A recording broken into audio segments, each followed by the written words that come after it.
How you doing, guys? So for my project, I decided to research two symphonic film music composers, John Williams and Hans Zimmer, and these are two icons in the history of film music.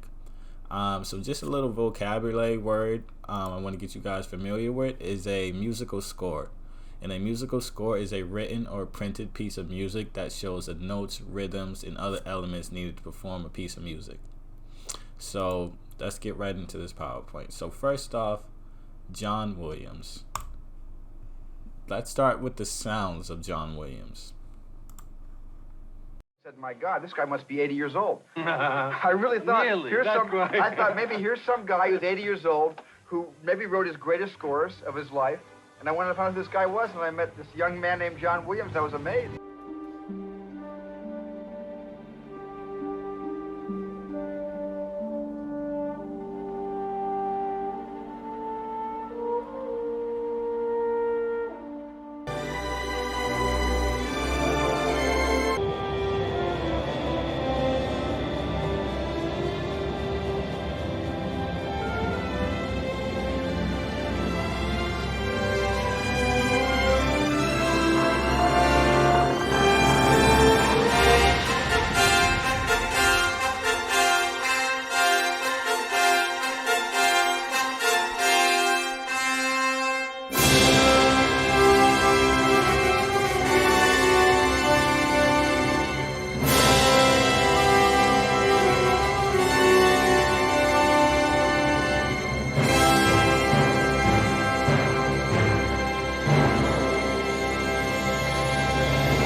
With Steven said, "What are you going to play for Jaws?" I went.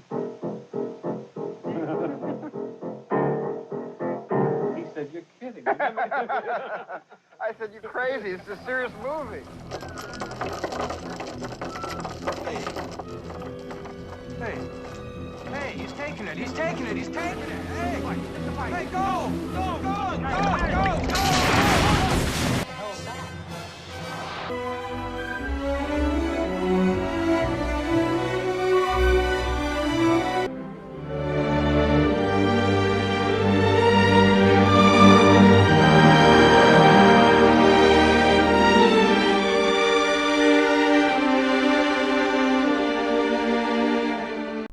Okay, great.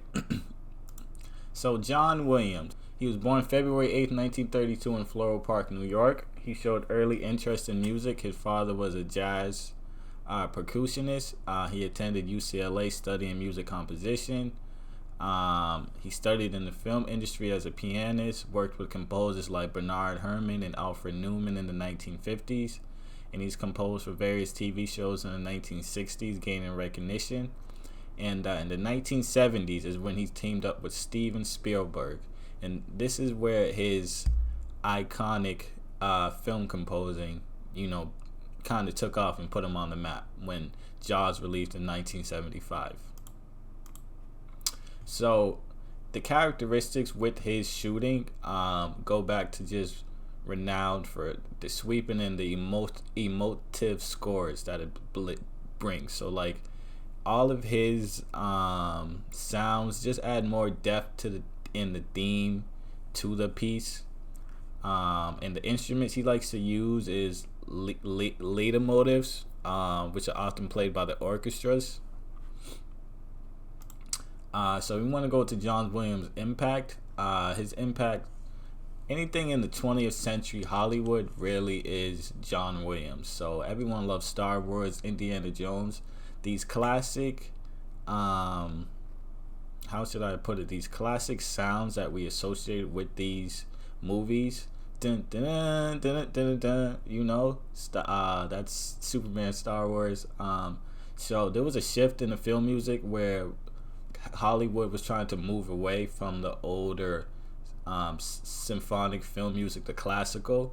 But Williams was really inspired by that sound, because Wagner, Debussy, and Stravinsky were composers when he was growing up that really embodied that musical classic sound. So the range and craftsmanship with Williams, He likes to showcase compositions and just craftsmanship and depth in all of his musical notes. So more of his impact, you can see here some classics: Jaws, Jurassic Park, one of the original Supermans, Home Alone, The Terminal, War Horse, E.T. And you know, all of his like I said, all of his notes and compositions, it brings depth, and it's offering a warm and organized heartfelt themes, you know. So that E.T. one, you could just the music while he's gliding up just makes it more heartfelt and complete. So John Williams, he's a great man, great composer, and he's everything from the 20th century. So now we're going to transfer over to Hans Zimmer, and we're going to hear some sounds by Hans Zimmer. This is why he's a revolutionary. Hans took the string section and made them like a guitar.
So those are the great sounds by Hans Zimmer.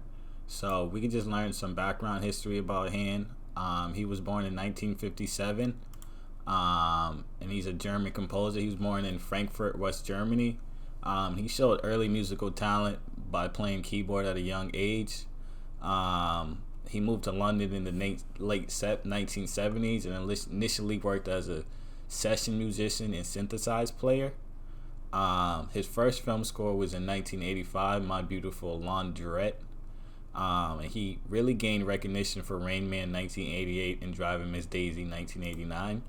But his characteristics for his scores are known for innovative, and they're more modern, 21st century, more it's gotten away from, like I said, the classical stuff that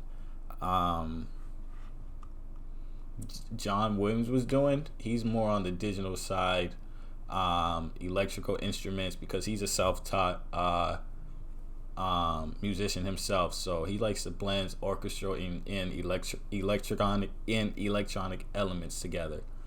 So that's what he's done in the cultural age. He's just reshaped film scoring in the digital age. So some of his most famous ones are Pirates of the Caribbean with Captain Jack.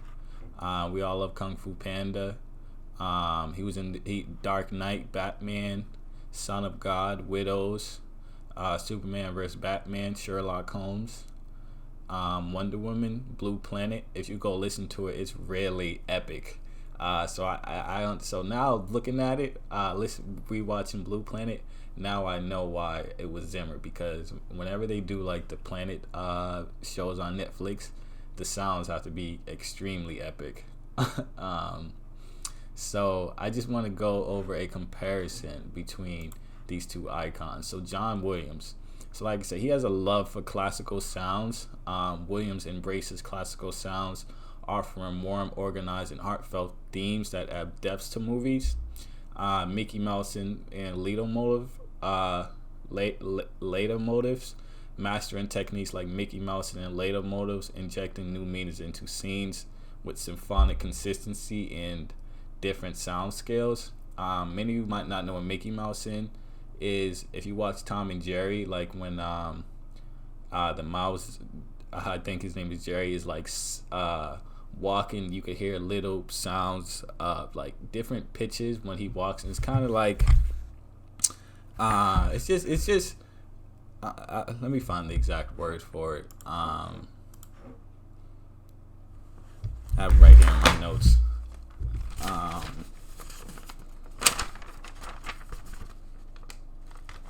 I had to write it down. So yeah, Mickey Mouse is a technique in which music adheres closely to the visuals through a tight series of explicit sync points, and the musical gestures duplicate the visual actions. So in Tom and Jerry, when Jerry moves around, he's accompanied by plucks of pizzicato strings synchronized to each of his steps. So if you ever just go back watching Tom and Jerry, you'll be able to see that. But also for Williams, he likes full compositions. He's known for creating complete compositions, contributing to a film's overall atmosphere. So he'll have an A side and a B side to his scores. So Hans Zimmer, like I said, he's big on his epic sounds. Zimmer opts for epic sounds using electronic instruments with strong percussion, rhythm, and loud brass behind it, which you could see in that Inception. It's just a lot of brass overtones in that one. So another thing with Zimmer is the lack of restraint, sometimes criticized for a lack of nuance or restraint in the sorry, I just gotta check back to my notes 1 second. And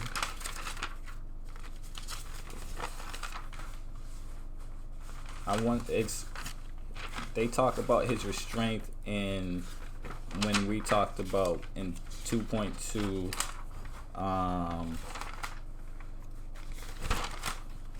I can't find it. In 2.2 where we discussed the 12 notes and the temperament. So that lack of restraint he shows like on his 12 notes and the temperament makes people say it's like perceived as simplistic and heavy-handed, but his sound has really grown, and for each new movie he has a unique sound for each film, and it strives to create a unique sound to the individual film, and it introduces sound cues representing specific themes. So just some fun facts about them. John Williamson holds the record for the most Oscar nominations for a living person. He has 5 Academy Awards, 4 Golden Globes, and multiple Grammy Awards. And he scored every Spielberg film except one. And you saw in the video of the sounds of John Williams, Spielberg thought he was an 80-year-old man. So they was able to build from the 70s. He's kind of at the end in his 90s now, so he's kind of at the end of his life. But Hans Zimmer, he's just getting started. Even though he's been in it for 20 years, he still has a lot to do. So Hans Zimmer's fun facts: he composed the iconic Pirates of the Caribbean theme, received multiple awards, including the Academy Award and 4 Grammy Awards, and he's composed the score for Disney's The Lion King, won an Academy Award for Best Original Score. So remember what I said, guys, about a score. See if anyone can remember before I say it. Score. What is a musical score? A musical score is a written or printed piece of music that shows the notes, rhythms, and other elements needed to perform a piece of music. And a musical composer is a person who writes music. This involves creating original music compositions, often found in the form of a score that can be performed by musicians or ensembles. Composers use their creativity and knowledge of musical theory to produce unique pieces of music. And without these unique pieces of music, some of our favorite movies we probably wouldn't have loved, because I know I can't watch the Star Wars movie without thinking of that sound. I know I can't think of Superman without thinking of his theme song. I know I can't think of Indiana Jones without their theme song. So these composers do a great job and just adding to the visual, and just making the film just have a depth, like I've been saying, depth, theme, and just adds to the overall mood of it. And some resources you guys can look up. You can go to IMDb, that's where they have all the movies, and John Williams has his own website. And it was a cool video I watched about John Williams. Same with Zimmer. He has his own website, the IMDb site, and he also just has his own YouTube channel. So the world of music, two icons of film and